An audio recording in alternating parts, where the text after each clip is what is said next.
और मैं हूं आपके साथ सचिन दुबे।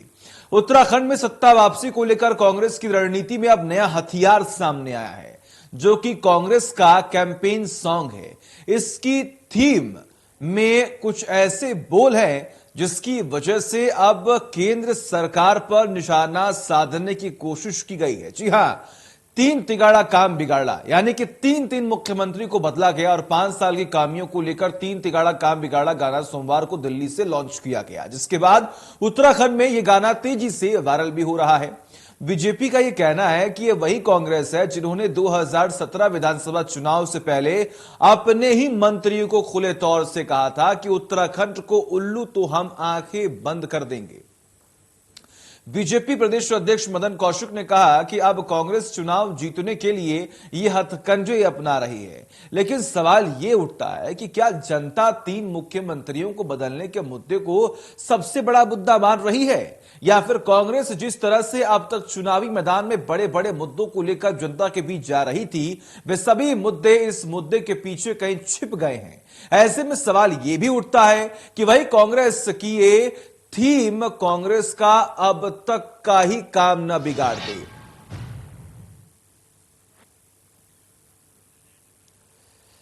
तो आपको जानकारी देखिए, अब जो सियासी पारा है उत्तराखंड का, वो लगातार बढ़ता ही जा रहा है। बीजेपी ने बीते कुछ ही महीनों के अंदर तीन मुख्यमंत्रियों को बदला, जिसको लेकर कई सारे सवाल भी खड़े किए गए। सवाल ये खड़े किए गए कि आखिर क्या वजह है कि बीजेपी अपने मुख्यमंत्रियों को लगातार बदल रही है। क्या उनकी कार्यशैली में कोई गड़बड़ी है या फिर कोई लोचा है, जिसकी वजह से बीजेपी उन तमाम कमियों को सुधारने की कोशिश कर रही है। ऐसे में अब आम आदमी पार्टी भी इस सियासी जंग में कूद चुकी है और कांग्रेस की तरफ से भी तमाम बयानबाजियां अब शुरू हो चुकी हैं।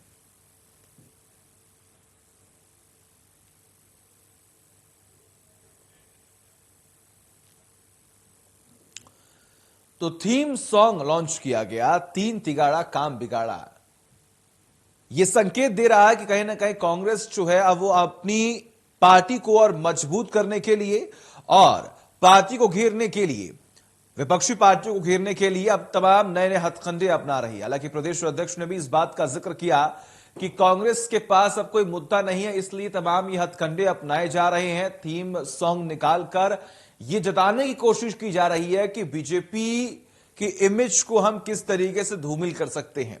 लेकिन बड़ी बात यह है कि कांग्रेस जो कि लगातार ये दावे करती आई है कि हम संगठन के तौर पर बेहद मजबूत है, हम पार्टी के तौर पर बेहद मजबूत है और प्रदेश के हित में विकास को लेकर हम काम करेंगे, लेकिन वही दूसरी ओर जमीनी स्तर पर जो दावे बीजेपी करती है, कहीं ना कहीं वो तमाम कार्य करके दिखाए जा रहे हैं। तो एक भरोसा किस पार्टी के ऊपर है, यह भी बड़ी बात है। ये तो आने वाला वक्त ही बताएगा आखिर जनता किससे चुनने वाली है। लेकिन अब जो सियासी पारा है, जो सियासी घमासान है, वो लगातार बढ़ता ही जा रहा है।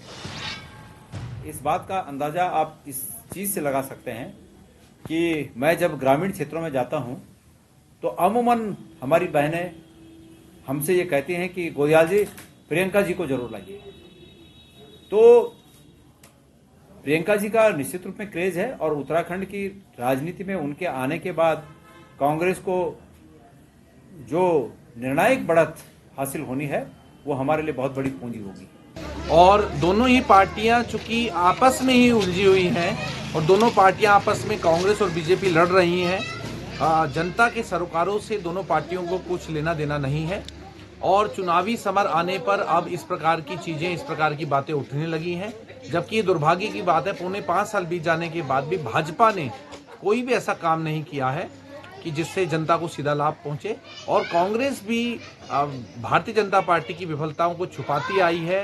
कोई भी ऐसा काम उन्होंने भी नहीं किया कि जिससे उनकी कोई कमी उजागर हो। इसलिए दोनों सिक्के के एक ही पहलू हैं। इसको तो शर्मानी चाहिए। 5 साल जनता के बीच में कहाँ रहे, नेतृत्व की लड़ाई आज भी लड़ रहे हैं। जो नेता अपने को मानते हैं, दिल्ली वाले उनको नहीं मानते।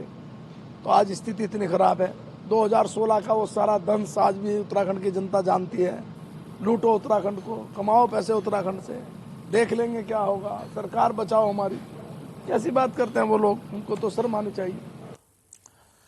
तो सुना आपने किस तरीके से लगातार तमाम बड़े आरोप लगाए जा रहे हैं। बीजेपी की तरफ से यह जिक्र किया जा रहा है कैसी बातें कर रही है कांग्रेस, उन्हें शर्म आनी चाहिए क्योंकि उन्होंने जनता को लूटा है, प्रदेश को लूटा है। लेकिन वही दूसरी ओर कांग्रेस पार्टी लगातार अब जमीनी स्तर पर उतर कर लगातार तमाम दावे कर रही है कि हमारी सरकार बनेगी तो हम आपके लिए तमाम ये जो योजनाएं हैं वो लेकर आएंगे, हम आपको ये लाभ पहुंचाएंगे। लेकिन इस बीच में आम आदमी पार्टी भी अब इस जंग में कूद चुकी है।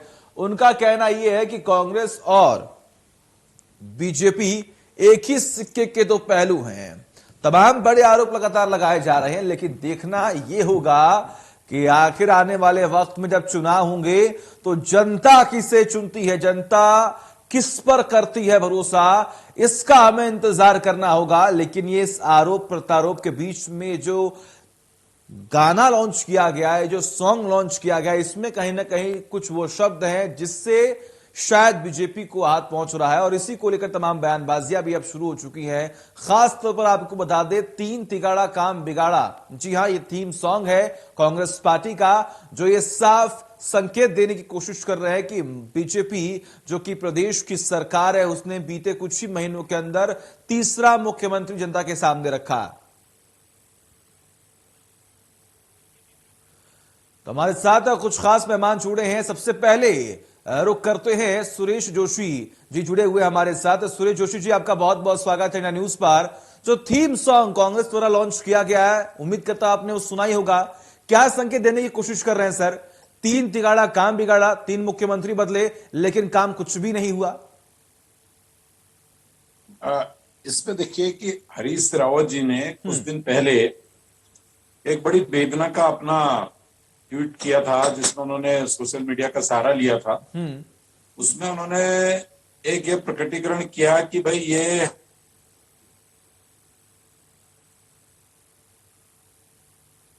हमने नाम भी उसमें दिए। वो शुरू से कह रहे थे इस बात को कि यार 3 लोग हैं, गड़बड़ हैं, ये कांग्रेस को गड़बड़ कर रहे हैं। तो वो मुझे लगता है कि वो कहते हैं ना कि जैसी मति होती है वैसी गति हो जाती है आदमी की। तो अब कांग्रेस को पहले से ही ये इस बात का आभास था, हरीश रावत जी को विशेष करके आभास था कि भाई कांग्रेस में गड़बड़ है। अब वो 3 तिगाड़ा तो 3 फोटो आ ही रही है हर समय। देवेंद्र जी भी दिखते हैं, कभी मतलब 3 ही रहते हैं, या देवेंद्र जी होते हैं, हरीश रावत जी होते हैं, प्रीतम जी होते हैं। कभी उसमें फिर उसको गोदियाल जी को ले लेते हैं, गोदियाल जी हट जाते हैं तो यशपाल जी आ जाते हैं। यानी वो जो 3 का उनका चल रहा है ना, तो वो 3 वाला मामला थोड़ा गड़बड़ी है। लेकिन भारतीय जनता पार्टी की दृष्टि से देखते हो तो हम तो हिंदू संस्कृति को मानने वाले लोग हैं, सनातन धर्म को मानने वाले लोग हैं। हम तो ब्रह्मा विष्णु महेश तीनों को मानते हैं। तो हमारा तो वो रूप है। तो अगर उस रूप पे देखते हो तो ब्रह्मा विष्णु महेश को मानने वाली पार्टी है ना ये। तो अब वो क्या मानते हैं, क्या करते हैं, आपने देखा होगा। राहुल जी अभी आए थे उत्तराखंड में, बहुत बड़ी बड़ी बातें कर रहे थे, जनेऊ की बात भी करते हैं, वो गोत्र की बात भी करते हैं।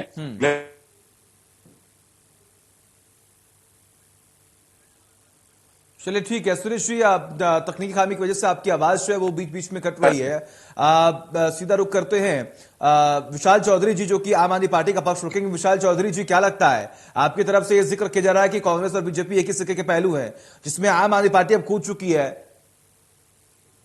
जी, आप मुझे सुन पा रहे हैं? जी बिल्कुल। देखिए, कल उत्तराखंड के देहरादून में परेड ग्राउंड में जो आम आदमी पार्टी की नव परिवर्तन रैली माननीय केजरीवाल जी के को सुनने के लिए जो सैलाब पड़ा है, तो ये स्पष्ट नजर आ रहा है कि जो 21 सालों की गुलामी में उत्तराखंड के लोग जी रहे थे, कहीं ना कहीं उससे आजाद होने को वो संकल्पबद्ध।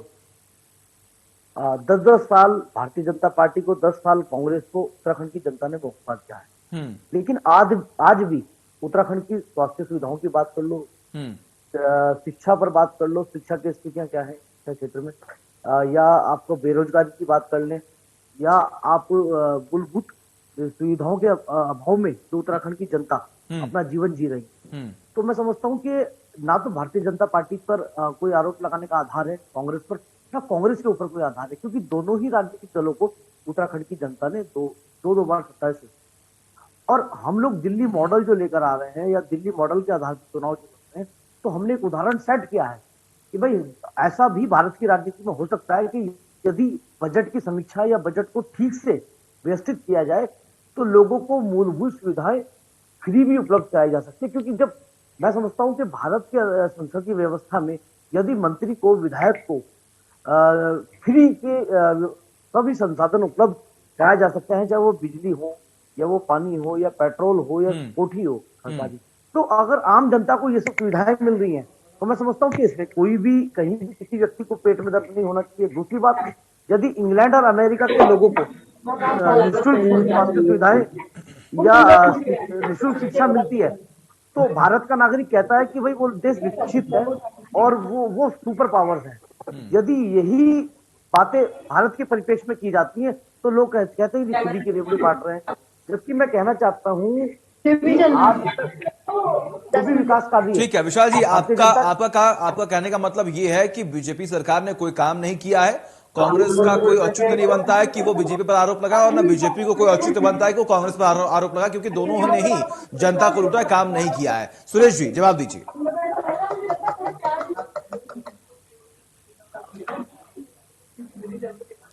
चलिए, सुरेश जी की आवाज हम तक नहीं पहुंच पा रही है। प्रतिमा सिंह कांग्रेस से जुड़ी हुई है हमारे पास और कांग्रेस का पक्ष रखेंगे। प्रतिमा सिंह जी, आपका बहुत बहुत स्वागत है। तमाम बड़े आरोप लगाए गए हैं बीजेपी पर कि बीजेपी सत्ता में रहने के बावजूद भी कोई काम नहीं कर पाई है। 3 बार मुख्यमंत्री बदले लेकिन उसके बावजूद भी कोई सुधार उनके इमेज में नहीं है। लेकिन कांग्रेस में भी तो अंतर्कलह लगातार जारी है। हरीश रावत ने कुछ दिनों पहले ट्वीट किया था, उन्होंने आलाकमान पर तमाम बड़े आरोप लगा दिए थे कि वो हमें काम करने नहीं दे रहे हैं।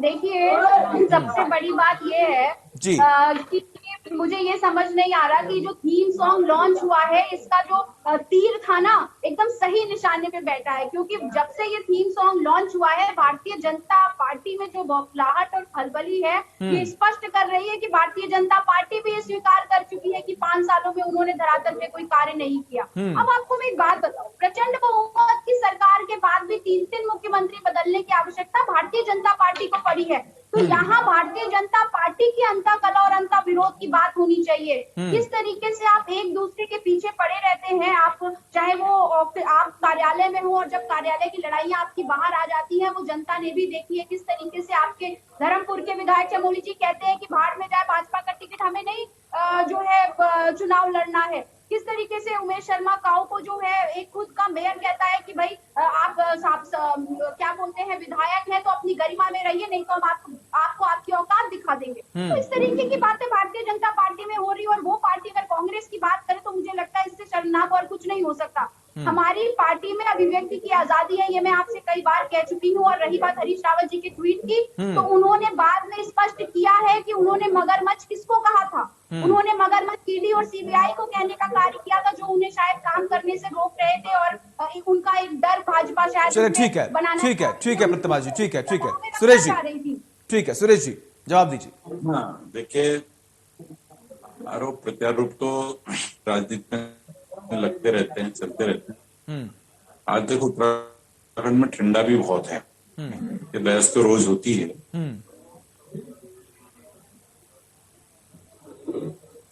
क्या है कि हरीश रावत जी तो बहुत इसको बहुत जानते हैं, पहाड़ के हमारे यहाँ कहते हैं 3 तिरखट महाबिरखट, 3 तिरखट महाबिरखट।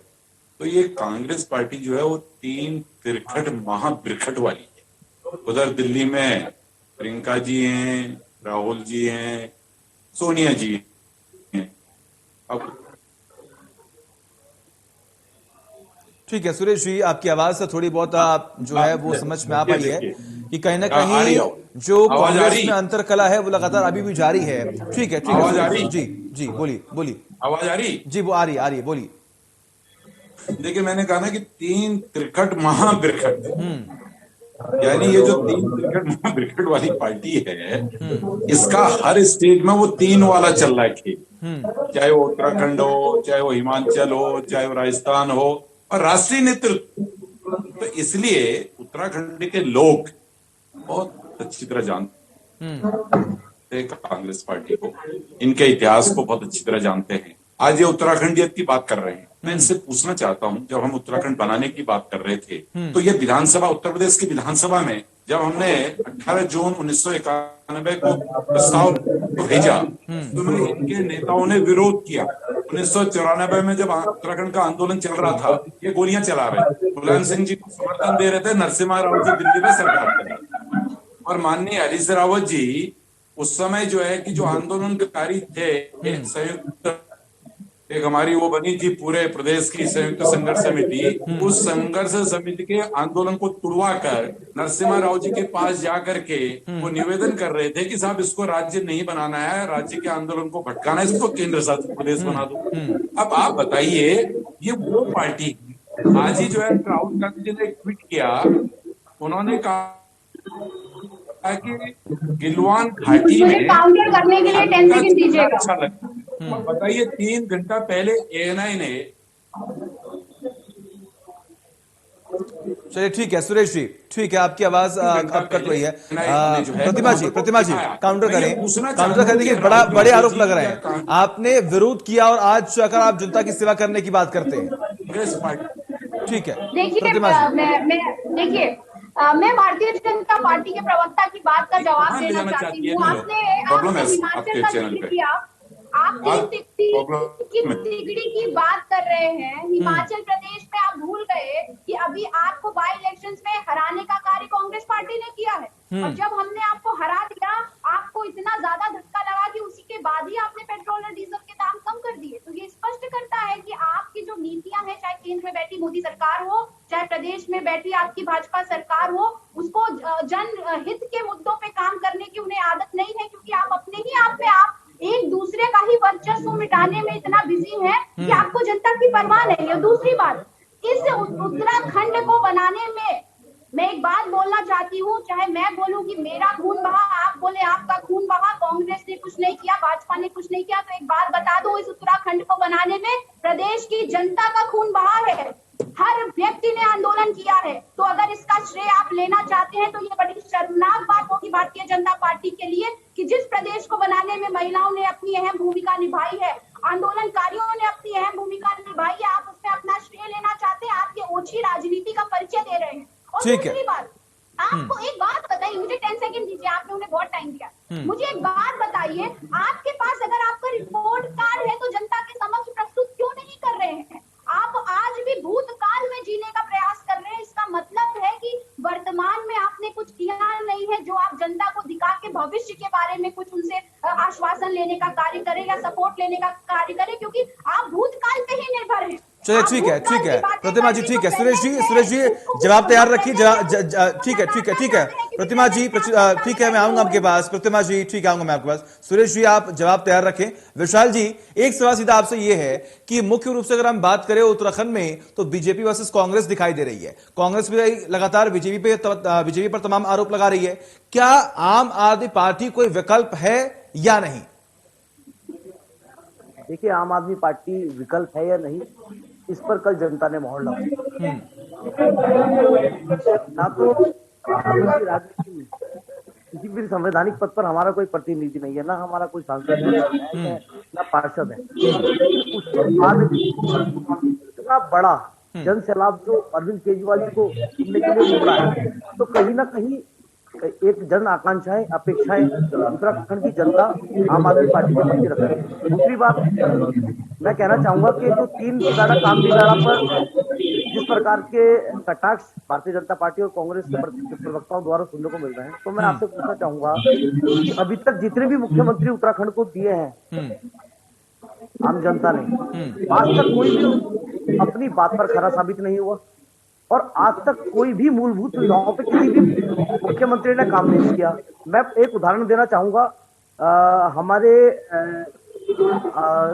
कांग्रेस के वरिष्ठ नेता हरीश रावत जी, जो लगातार मसालेदार राजनीति कर अपनी वाहवाही लूटते रहते हैं।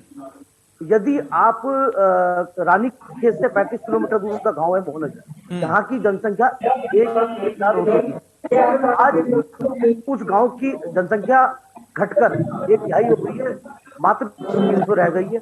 वहाँ प्राथमिक विद्यालय में तो 4 बच्चे पढ़ रहे हैं और हाई स्कूल में के बच्चे पढ़ रहे हैं। यदि बात करें भारतीय जनता पार्टी, ठीक है विशाल जी, ठीक है विशाल जी, ठीक है, बहुत बताया बेंस, आपकी आवाज बहुत कट रही है। आपका गाँव चलिए ठीक है, आप सभी का बहुत बहुत शुक्रिया, आप सभी का बहुत बहुत शुक्रिया अपना कीमती वक्त देने के लिए। इसी बीच सीएम योगी कुछ बोल रहे, सुनिए।